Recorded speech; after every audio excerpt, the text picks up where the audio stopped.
হবে না। পশ্চিম পাকিস্তানের ইসলামী শাসনের সৃষ্টি হলো যে হুজুর দেশটা এখন শিশু এই ইসলামী শাসনের কঠিন এখন এই কঠিন খাবার এই শিশু খেতে পারবে না। তাহলে কি করতে হবে? যদি সময় দেয় আমরা শিশু শাসনের কয়েকদিন বড় হলে তারপরে আমরা কোরআনের শাসন করব।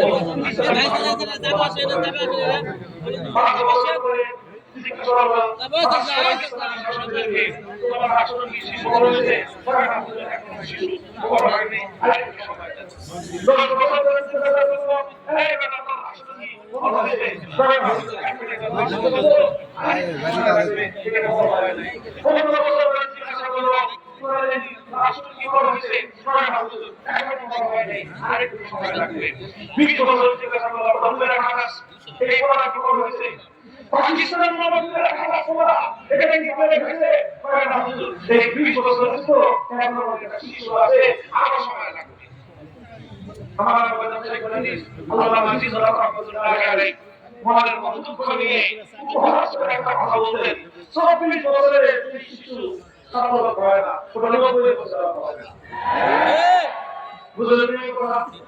আর 24 বছরে একটা পুরুষ মানুষ আদর যুবক হয় এখন তুমি বছর যদি অসহায় করা শিশু তাহলে এই করা ভালো হবে যে পাকিস্তান 24 বছর তার সৈন্য প্রতিক্রম করতে পারে নাই 24 বছর জাতির সামনে দিল আন্দোলনের সাহস কায়েম করার অধিকার বাস্তবায়ন করতে পারে নাই।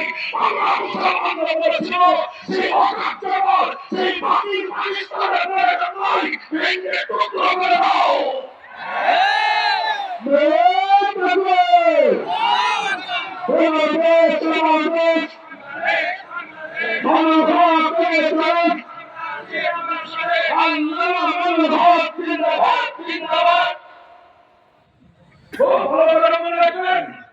এখানে পাকিস্তান ভারতের শুধু প্রসঙ্গ নয় অনেকেই পাকিস্তান চেষ্টা করে পরিষ্কার ভাষায় বলি পাকিস্তানের প্রতি আমাদের আলাদা কোনো বিরোধ ছিল না। আমাদের বিরোধ ছিল কোরআনের প্রতি, আমাদের ভালোবাসা ছিল কোরআনের শাসনের প্রতি, আমাদের ভালোবাসা ছিল আইনের প্রতি। সেটা 70 ছিল, সেটা 71 ছিল, সেটা 90 ছিল, সেটা 2024 ছিল, ভবিষ্যতেও থাকবে সেটাই।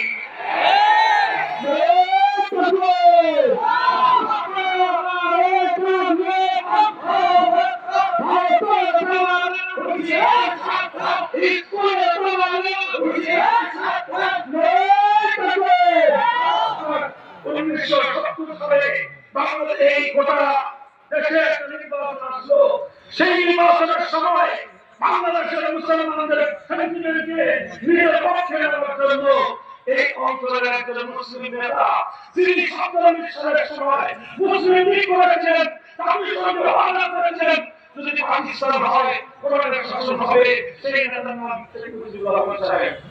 তিনি ভাগ করেন 47 সালের আগে তিনি মুসলিম লীগের ছিলেন 47 সালের সময় তিনি জাতিকে বলেছিলেন পাকিস্তানের কায়েম করো ইসলামের শাসন হবে।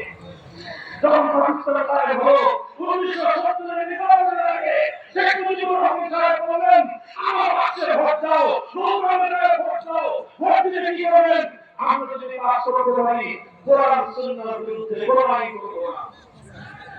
এটা আমরা মুখের কথা নয় বাংলাদেশের ইতিহাস বহন করেন স্বাধীনতার নয় কত থাকেন 1970 এর জাতীয় নির্বাচনে আওয়ামী লীগের দলীয় নেতৃত্ব নির্বাচনী ইশতেহারের মধ্যে পুরো জাতির সঙ্গে কথা স্পষ্টভাবে অঙ্গীকার করা হয়েছিল আওয়ামী লীগ ক্ষমতায় গেলে নৌকা ক্ষমতায় গেলে শেখ মুজিবুর রহমান সাহেব ক্ষমতায় গেলে কোনদিন কোরআন সুন্নাহর বিরুদ্ধে কোনো আইন করবেন না।